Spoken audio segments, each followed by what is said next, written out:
会の産業まとめ。ロシアが新型コロナウイルスワクチンの開発に成功？専門家の間では安全性不十分との指摘。採用に名乗りを上げたフィリピン、ブラジル。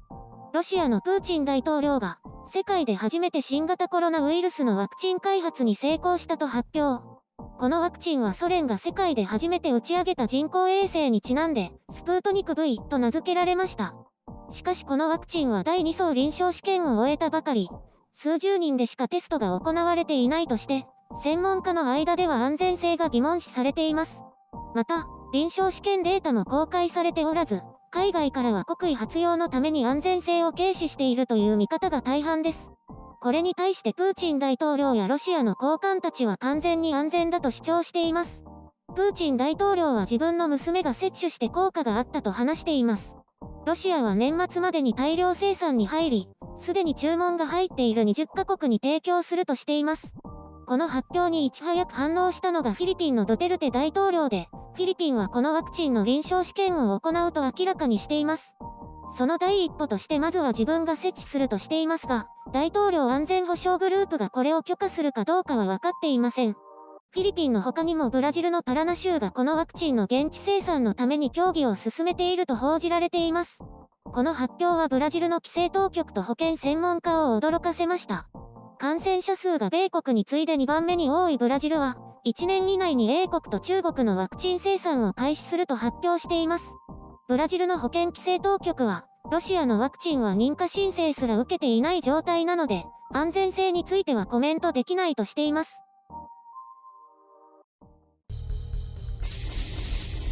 編集所官。今回の概要。ロシアが第3相臨床試験をスキップ。20カ国ってどこ？フィリピンは本気なの？この報道は時系列で追っていくことでその全容が分かってくるようですね。ロシアのこのワクチンは7月末から8月初めの段階では、これから第3相臨床試験を開始すると各所で報じられていました。今回の発表はそれをスキップして完成としたわけで、この対応を専門家が疑問視しているというわけです。難病などで十分な被験者が確保できない場合は第3相臨床試験が実施できずに提供開始されるケースがあるそうです。しかし新型コロナウイルスに関しては数万人規模の臨床試験を行うことは可能で、このプロセスを省略すべきではないというのが基本的な考えのようです。ロシアは20カ国以上から10億回分以上の注文が入っているとしていますが、これは多くの国が第3相臨床試験に参加を表明していたものを数えていると思われます。20カ国以上も、どこの国なんて思いますが、一部は明らかになっています。探すのに苦労しましたけど。フィリピンは大統領が演説で話したので大ニュースになっています。ブラジルは感染者が多いからきっとあるだろうと思って検索してみたら引っかかりました。中国の第3相臨床試験を受け入れた UAE も手を挙げていそうだと思って検索したら引っかかりました。その他インド、インドネシア、サウジアラビア、メキシコ、ここまでは明らかになりました。まあ人口が多かったり感染者が多かったりする国ですね。ただこれは第3相臨床試験に参加を表明したということだと思いますね。どうやらインドは高い関心を示しているようで、ひょっとしたら生産に前向きかもしれません。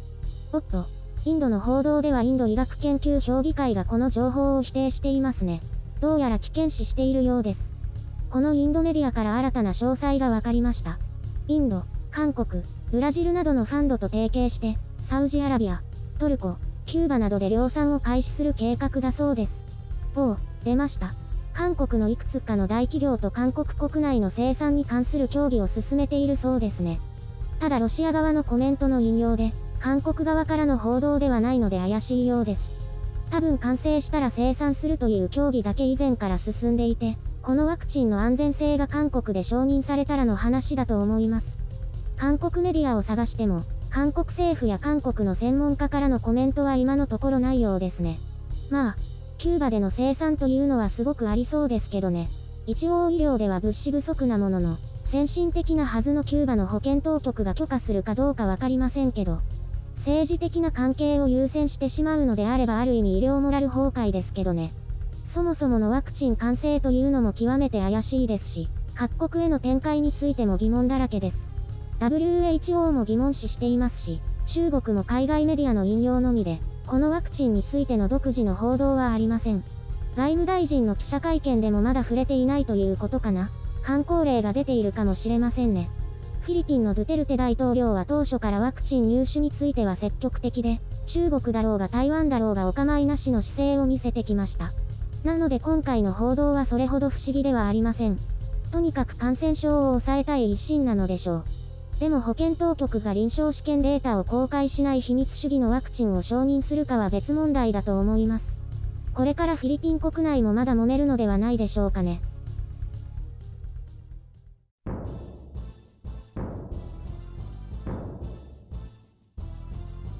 ロシアって怖いですね。このワクチン大丈夫なんですか？常識的な医学的見地から見ると安全性不十分ということですね。世界中の専門家が問題視しています。フィリピンは大丈夫ですか？多分第3相臨床試験のつもりなんじゃないかと思うんですけど、ロシアも結局は先に医療従事者や学校の教師が接種して、その後に拡大していくという計画のようですね。これって結構いい加減ってことですよね。まあそういうことになりますね。こんなのでいいんですか？試験が少なくてデータが公開されていないので安全性が高いと言えないのがまず問題で、ひょっとしたらその問題もないかもしれないけどそれもわからない状態です。前に中国のワクチンが怪しいかもみたいな話があったじゃないですか。それよりも怖いですね。中国のワクチンも怪しいかどうかわからないので、今は時間と人数をかけて大規模な試験が行われているところです。どれも第2相臨床試験終了後は懐疑的な状態なんですよ。第3相臨床試験で本当に使えるかどうか実証するわけなんです。じゃあロシアは今から人体実験をするってことですかね？プーチン大統領は設置しないんですか？しないよ。だって危険かもしれないじゃん。閣僚は？しないよ。危険かもしれないから。今はそういう段階で、本当はこれから第3相臨床試験に入るところを完成したと言っちゃったんです。自慢したかったからですか？そうじゃないかと見られていますね。経済的な問題があるのかどうかはわかりませんけど、これである程度のお金を集められるんじゃないですか？怪しいワクチン、そんなに売れますか？このままのペースだと後発国になってどのみち売れないから、そこそこ売れればいいみたいな考えかもしれないですね。今のところ世界中に他の製品がないわけですから、仕方なく手を出す国がいくつかあると見込んでこうした手順にしたみたいです。私は遠慮します。私も当然、1回打てば2年は持つらしいけど、データがない以上誰もこんなの信じられない。そもそも効くかどうかもわからないわけですよね。100人もテストしてないっていう話ですから。そういえばロシアといえばドーピングですよね。そっち方面は進んでますね。なんか怪しい細菌兵器とか作ってそうなイメージがありますけど。私は医療関係は全くわからないけど、ロシアが開発した薬ってどのくらいあるんだろうね。だからドーピング。それもいいから。ロシアって言うとピロシキとマトリョーシカくらいしかイメージないですね。あと寒そう。中学生レベルだね。中国も無視してるんですよね。両国の関係上、公然とは批判しないみたいね。他の国なら文句がたくさん出てきそうだけど。一応この分野ではライバルですよね。中国は世界初を目指していましたからね。飛んだところで一杯食わされました。中国のネットはどうなんですか？それほど批判的ではないですね。一部で称賛もあります。ただ大半は信頼できる自国開発ワクチンを待つみたいな感じです。こういうコメントが残ってるってことは、中国政府の姿勢もこんな感じだと言えると思いますね。そうなんだ。じゃあ半ば無視してるんですね。中国がロシアのワクチン買ったら治れですから。これってこの第3相臨床試験でダメになるってことあるんですか？あるみたいですよ。はっきり効果が見られなかったとか、副作用がよく起きて安全じゃないとかで。そうなったらどうなります？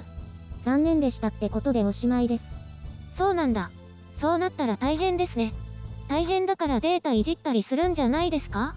普通はしないですけどね。信頼性が著しく失われるので。ただ、今回のロシアのように、国威のために偽装する可能性はあるかもしれませんね。とは言っても中国もいくつかこの最終段階に来ているので、どれかが成功すればいいくらいに考えていると思います。それでも中国のは嫌だな。それはイメージですよ。じゃあゆるりんは中国のすごい良いワクチンができたら打つ？日本の機関がきちんと承認したらありかも。ああ、そういうことなんだ。そういうことですよ。政治的な歪んだ判断がなければ日本の機関の判断を信じればいいと思います。じゃあゆるりんが接種して問題なかったら私も接種する。何それ、でも白雪さんだけ副作用出るかもよ。そんなことある？あるかもね。怖っ。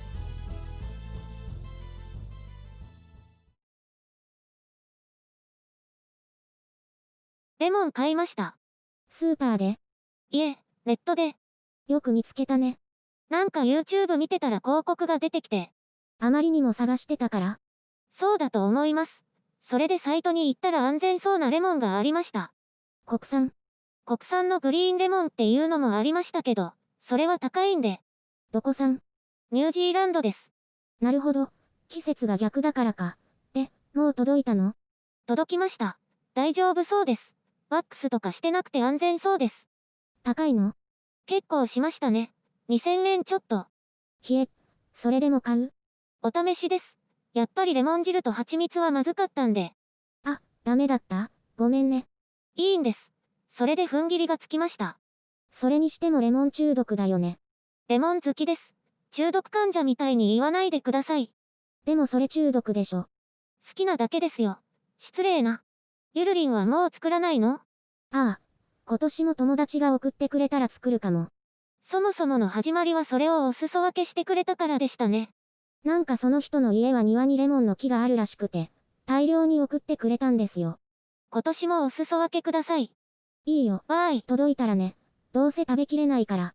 それまではニュージーランドで我慢します。本当に好きなんだね。うん。それで私も自分で育てようと思っていろいろ検索してみたんですよ。で、やめたの？